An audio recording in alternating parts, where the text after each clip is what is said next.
Assalamualaikum warahmatullahi wabarakatuh. Perkenalkan, saya Novi Sofiati Amir Husin, mahasiswa PPG dari Universitas Muslim Nusantara Al-Wasliyah Medan.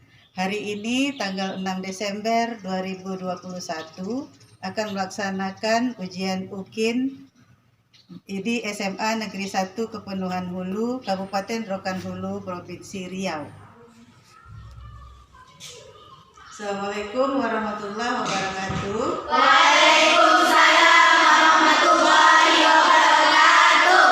Ya, apa kabar anak-anak semua? Baik. Sehat ya, sehingga kita bisa mulai belajar pada hari ini. Jadi sama seperti yang kemarin Ibu nasihatkan juga, di masa pandemi ini kita nggak usah terlalu banyak di luar dulu ya. Kalau bisa lebih banyaklah di dalam rumah untuk menjaga kesehatan kita. Karena kalau nanti dalam masa ujian ini kalian sakit, nanti yang rugi kan kita sendiri ya, nggak bisa ikut ujian atau apa gitu kan. Dan kalaupun ada keperluan untuk keluar rumah, protokol kesehatannya jangan dilupakan ya. Ya, Bu. Jadi nggak usah ngumpul rame-rame dulu gitu.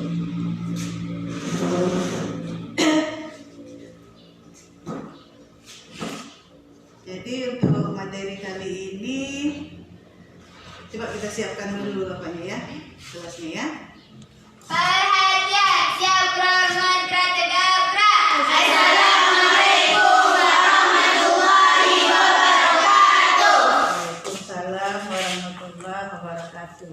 Bismillahirrahmanirrahim. Rabbi zidni ilman warzuqni fahman. Amin. Sebelum mulai, Bu absen dulu ya kelasnya. Siapa yang tidak datang hari ini? Wiranada Nadi Nadia, Ya, Bu. ya.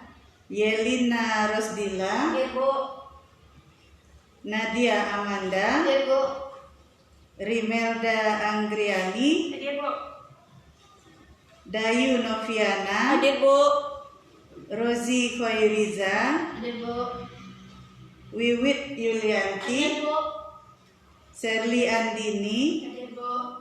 Raihan Mardiana, Hadir, Bu. Nur Sakina, Hadir, Bu. Yona Fatmala. Hadir, Bu. Dan sebelum kita memulai pembelajaran hari ini, untuk menambah semangat kita belajar, kita nyanyikan dulu lagu kebangsaan kita ya. Sama untuk mata pelajaran PPKN kita harus punya rasa nasionalisme yang tinggi gitu. Jadi Bu harap bantuan dulu dari teman kalian untuk memimpin lagu yang biasa. Ya, silakan Nadia.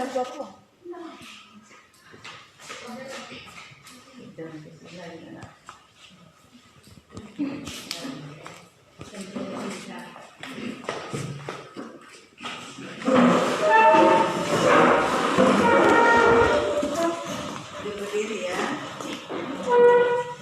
Ayo maju, maju, ayo maju, maju, ayo maju, maju. Garuda Pancasila, akulah pendukungmu. Patriot proklamasi, sedia berkorban untukmu. Pancasila dasar negara, rakyat adil makmur sentosa, pribadi bangsaku. Ayo maju, maju, ayo maju, maju, ayo maju, maju.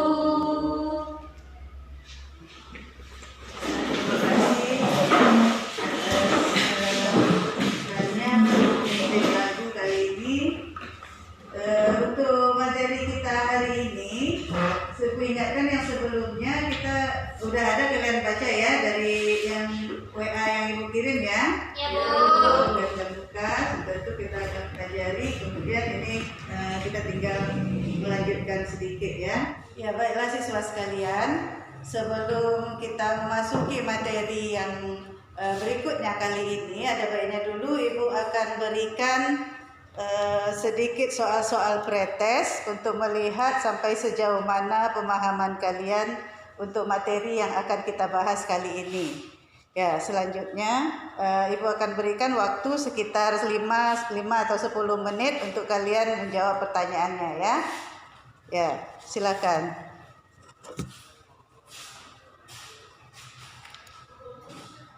Ya.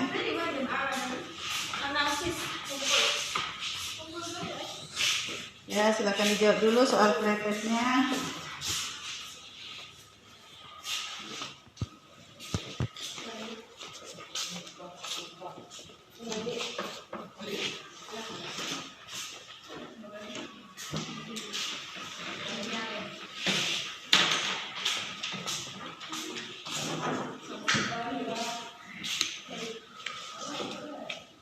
Berikutnya, sebelum kita mulai, kita lihat dulu ada sedikit icebreaker berikut ini untuk mengingatkan kita akan misteri kehidupan, gitu ya.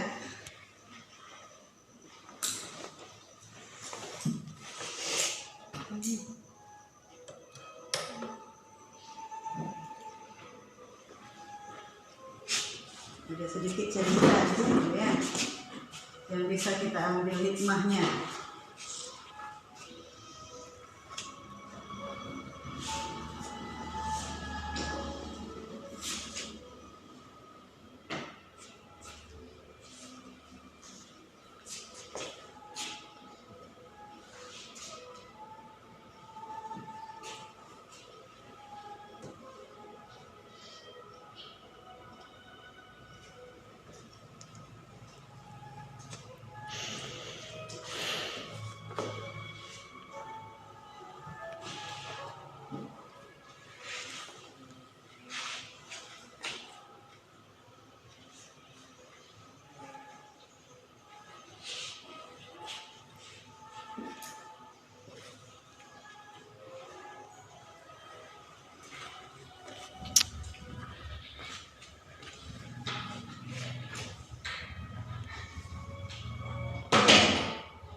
Nah, sudah lihat kan icebreaking kita kali ini, kita disuruh untuk memanfaatkan waktu yang sebaik-baiknya ya, karena waktu itu tidak akan kembali setelah ia beranjak pergi.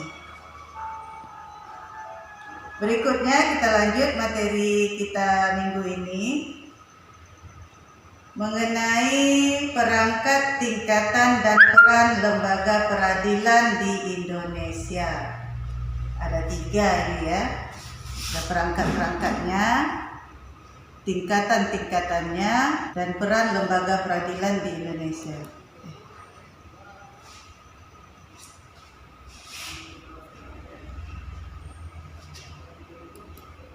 Ya, sebelum kita mulai, ini untuk kompetensi dasar kita yang harus kita penuhi untuk syarat dari kelulusan kita nanti.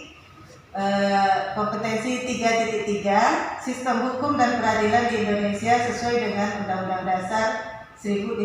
Undang-Undang Dasar Negara Republik Indonesia tahun 1945 dengan indikator menganalisis perangkat, tingkatan, dan peran lembaga peradilan.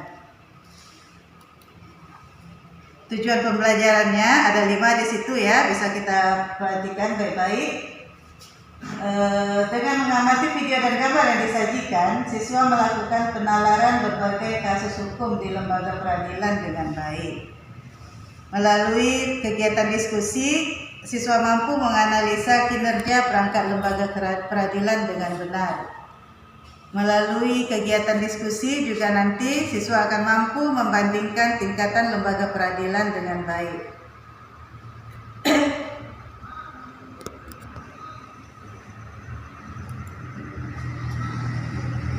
Berdasarkan ini tadi kita bagi menjadi peta konsepnya ya dalam 3.3 ini, sistem hukum dan peradilan di Indonesia. Ini dia peta konsepnya. Ini dalam satu bab ada 2 materi di situ, ada sistem hukum dan sistem peradilan. Sistem hukum kita bagi lagi jadi 2 materi, pengertian, sifat karakter, dan tata hukum.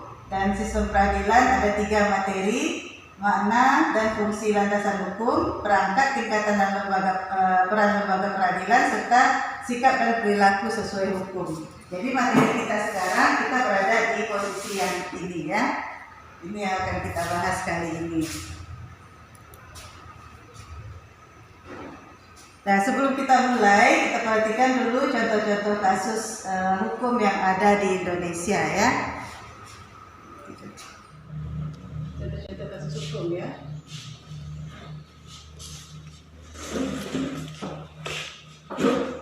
Salah satu miliar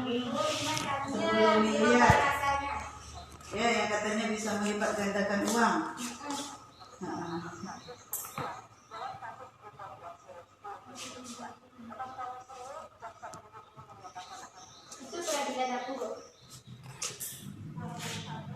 Kalau kasus ini kan berarti dia kalau bisa diuangkan berarti itu dia kasusnya kan kasus pidana ya. Ya, bukti bersalah.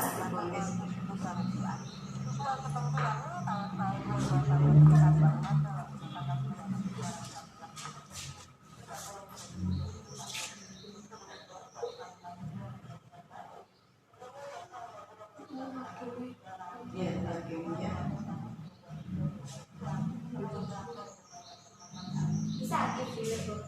Bisa, ya laki-laki perempuan tidak masalah, siapapun bisa jadi hakim asal memenuhi kriteria standarnya ya. Mungkin ada pengalaman sekian tahun, kemudian prestasinya selama ini, kinerjanya bagaimana ya, dipercaya atau tidak atau gimana, itu biasanya nampak sih. Ini kalau yang coklat kayak gini nih, ini kejaksaan ya? Ya. Menuntut perkara ya, jaksa ini. Coklatnya coklat tua.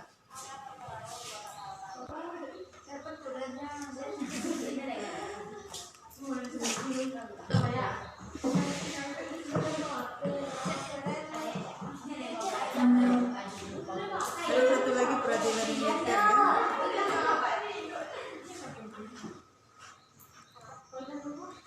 Untuk buka.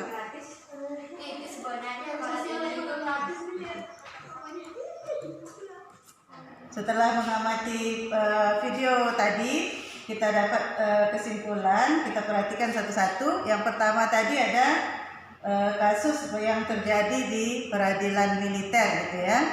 Ada 11 bulan penjara dan pidana untuk dipecat dari TNI gitu ya. Ini yang pertama. Kemudian yang kedua, kasus yang terjadi di peradilan agama di mana angka perceraian itu meningkat 100%. Yang ketiga, contoh kasusnya kasus penipuan yang berkedok penggandaan uang ya. Dan yang terakhir ada hakim pengadilan tata usaha negara menolak gugatan pencabutan status hukum Hizbut Tahrir Indonesia ya. Ya, ada 4 lembaga peradilan yang berperan di sini, bisa kalian nampakkan. Nah, untuk materi tugas kita selanjutnya, ini Ibu akan membagi kalian menjadi 3 kelompok. Ya, akan membagi kalian dalam 3 kelompok. Di mana kelompok 1 membahas tentang perangkat lembaga peradilan sesuai dengan judul kita di awal tadi, ya, perangkat, tingkatan dan peran lembaga peradilan. Nah, ini judul kita tadi ya, perangkat, tingkatan dan peran lembaga peradilan. Dan itu yang akan kalian bahas dalam diskusi kita kali ini. Jadi kelompok 1 membahas tentang perangkat peradilan, kelompok 2 membahas tentang tingkatan-tingkatan peradilan yang ada di Indonesia ya. Dan yang kelompok 3 membahas tentang peran lembaga peradilan di Indonesia.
Kalian mengenai apa pilihan yang ketiga? Yang ketiga mengenai peran ya. Peran lembaga peradilan di Indonesia. Lembaga peradilan di Indonesia.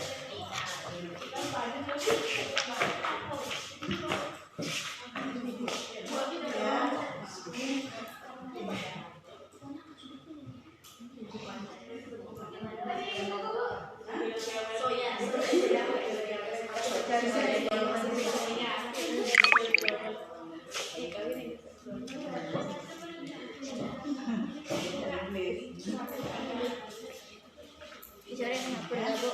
Tidak apa-apa.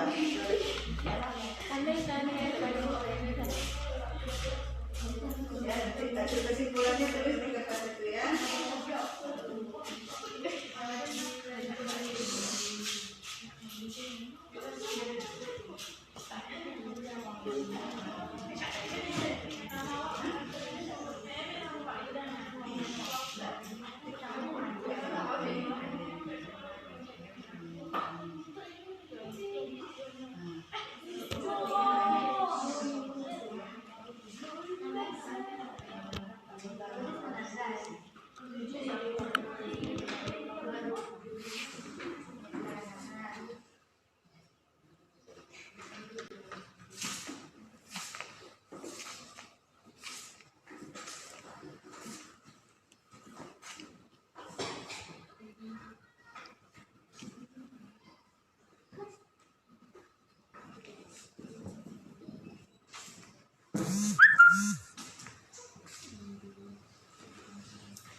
Assalamualaikum warahmatullahi wabarakatuh. Waalaikumsalam warahmatullahi wabarakatuh.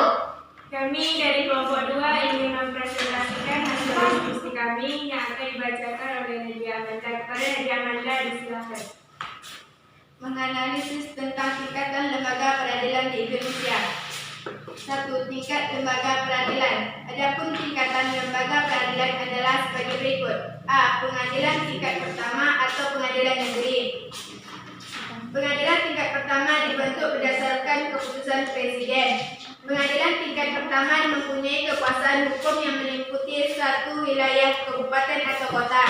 Fungsi pengadilan tingkat pertama adalah memeriksa tentang sah atau tidaknya penangkapan atau penahanan yang diajukan oleh tersangka, warga atau kuasanya kepada ketua pengadilan dengan menyebutkan alasan-alasannya. Baiklah, bagi teman-teman yang ingin bertanya, kami persilahkan.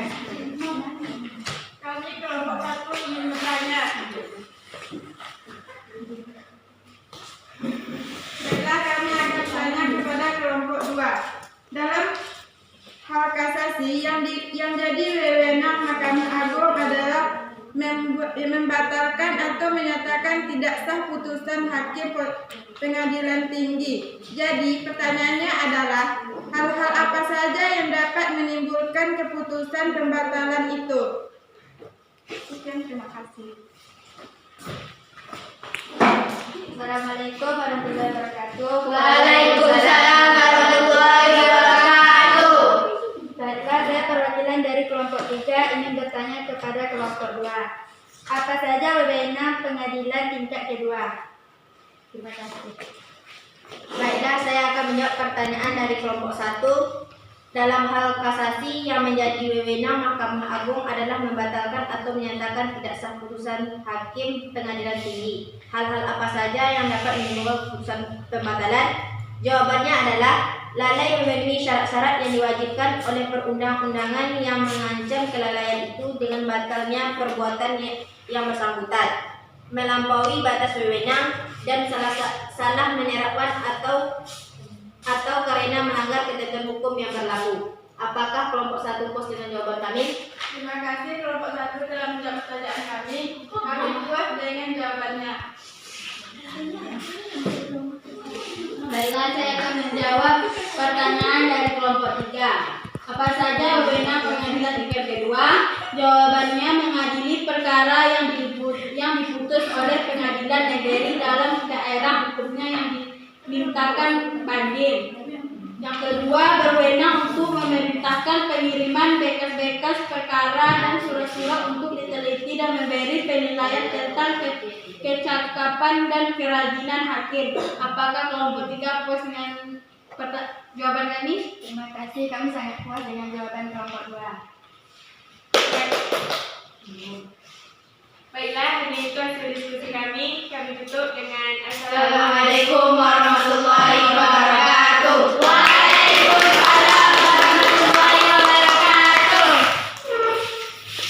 Ya, itu tadi ya dari kelompok 2. Sekarang kita lanjutkan tampilan dari kelompok 3.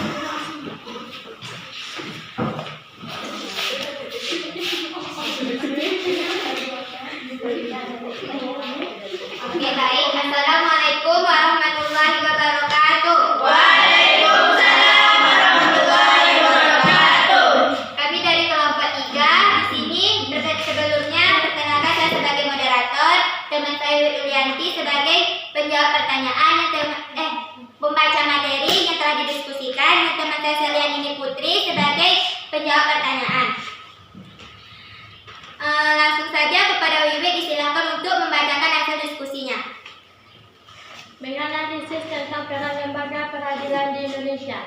Peran lembaga peradilan berdasarkan ketentuan pasal 24 ayat 2 Undang-Undang Dasar Negara Republik Indonesia tahun 1945, kemudian ditegaskan kembali oleh Undang-Undang Nomor 4 Tahun 2004 pasal 2 yang menyatakan bahwa penyelenggaraan kekuasaan kehakiman sebagaimana dimaksud dalam pasal 1 dilakukan oleh sebuah Mahkamah Agung dan badan peradilan yang berada di bawahnya dalam lingkungan peradilan umum, lingkungan peradilan agama, lingkungan peradilan militer, lingkungan peradilan tata usaha negara, dan oleh sebuah mahkamah konstitusi. Baiklah, itulah diskusi kami. Jadi kepada kelompok lain yang ingin bertanya, kami silakan. Assalamualaikum warahmatullahi wabarakatuh. Waalaikumsalam warahmatullahi wabarakatuh. Saya dari kelompok 1 ingin bertanya kepada kelompok 3. Siapa saja yang bisa diadili di pengadilan militer? Oke, baik. Pertanyaan lain. Terima kasih. Assalamualaikum warahmatullahi wabarakatuh. Waalaikumsalam warahmatullahi wabarakatuh. Saya dari kelompok 2 ingin mengajukan pertanyaan kepada kelompok 3. Apa yang dimaksud dengan sengketa tata usaha negara? Sekian, terima kasih. Oke, baik. Pertanyaan dari kelompok teman-teman semuanya akan dijawab oleh teman saya, yaitu Selianini Putri. Pertanyaan kelompok 1 yaitu siapa sajakah yang bisa diadili di peradilan militer? 1. Anggota TNI. 2. Seseorang yang menurut undang-undang dapat dipersamakan dengan anggota TNI. 3. Anggota jabatan atau golongan yang dapat dipersamakan dengan TNI menurut undang-undang. 4. Seseorang yang tidak masuk ke dalam huruf 1, 2, dan 3 tetapi menurut keputusan Menteri Pertahanan dan Keamanan yang ditetapkan berdasarkan persetujuan Menteri Hukum dan Perundang-undang harus diadili oleh pengadilan militer. Baiklah, itulah jawaban dari kelompok kami. Apakah kelompok 1 merasa puas dengan jawaban kami? Terima kasih kepada kelompok 3, kami merasa puas atas jawabannya. Oke, baik, terima kasih. Lanjut ke pertanyaan dari kelompok 2, yaitu apa yang dimaksud dengan sengketa tata usaha negara? Sengketa tata usaha negara adalah sengketa yang timbul dalam bidang tata usaha negara antara orang atau badan hukum perdata dengan badan atau penjabat tata usaha negara, baik di pusat maupun di daerah, sebagai akibat dari dikeluarkannya keputusan tata usaha negara, termasuk sengketa kepegawaian berdasarkan peraturan perundang-undangan yang berlaku. Itulah jawaban dari kelompok kami. Apakah kelompok 2 merasa puas dengan jawaban kami? Terima kasih, kami sangat puas atas jawabannya. Oke, terima kasih kembali. Mungkin hanya itu yang dapat kami presentasikan di presentasi kami kali ini. Jika terdapat kesalahan dalam pengucapan ataupun kata-kata, kami mohon maaf. Assalamualaikum warahmatullahi wabarakatuh. Waalaikumsalam warahmatullahi wabarakatuh. Ya itu tadi ya jawaban dari hasil diskusi kita kali ini. Jadi ya sudah kalian bacakan dan kalian menjawab sendiri dari pertanyaan-pertanyaannya ya. Jadi Ibu bisa nyimpulkan di sini kalau perangkat peradilan tadi itu ya, perangkat lembaga peradilan ini yang dibacakan oleh kelompok 1 tadi ya. Iya, dia ada 5 di situ, ada peradilan umum, peradilan agama, peradilan tata usaha negara, peradilan militer, dan Mahkamah Konstitusi. Itu dia ya.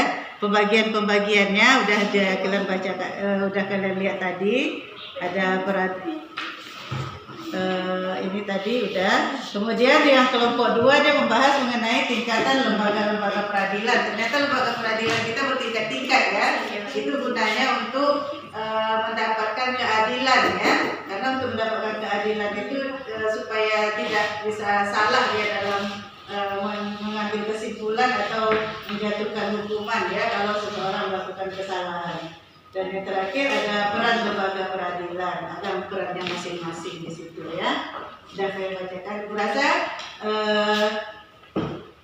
cukup sekian dulu kali ini pembelajaran kali ini. Dan harus kita ingat lagi untuk minggu depan kita masuk ke materi yang ketiga yang di bawah ini ya. Kita lihat dulu.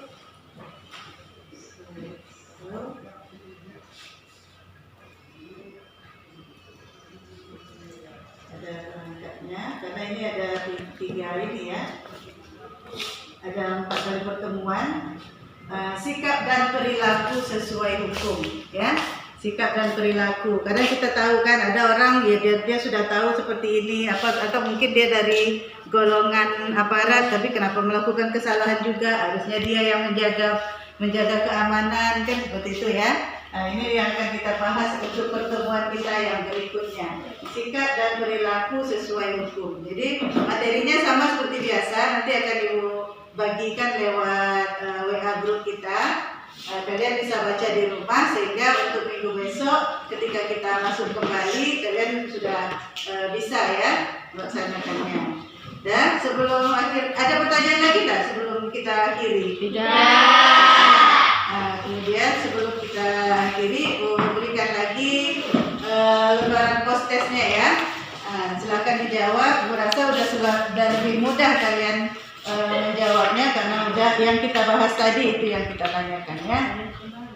Coba diisi lagi ya. Bu mau lihat nanti perkembangannya seperti apa. Mungkin di pretest nilainya masih jeblok ya. Yang di post-test diharapkan sudah sudah bagus nilainya. Coba kita jawab lagi sebelum kita selesaikan pembelajaran hari ini. Ya, waktunya sudah sekitar 10 menit ya.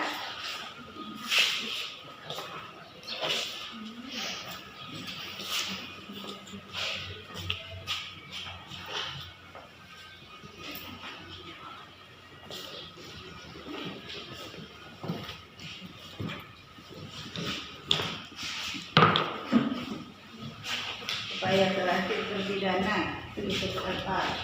Ada ya.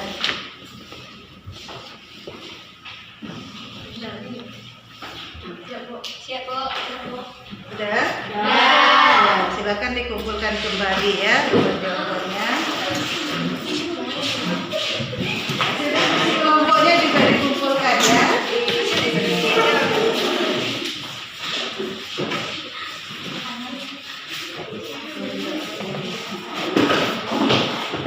Ini kelompok 2 ya. Kelompok 1 juga dikumpul hasilnya ya.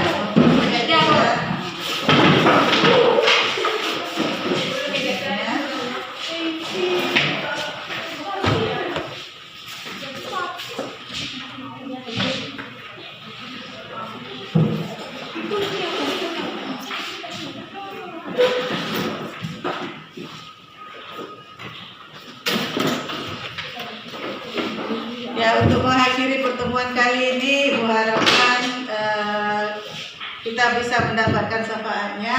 Kita akhiri dengan berdoa bersama yang dipimpin oleh ketua kelas. Ya, silakan ketua kelas.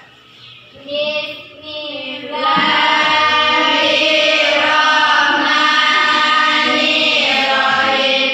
Subhanakallahumma wa bihamdika asyhadu an la ilaha illa anta astaghfiruka wa atubu ilaik. Ya, silakan. Jangan lupa baca lagi ya materi berikutnya ya.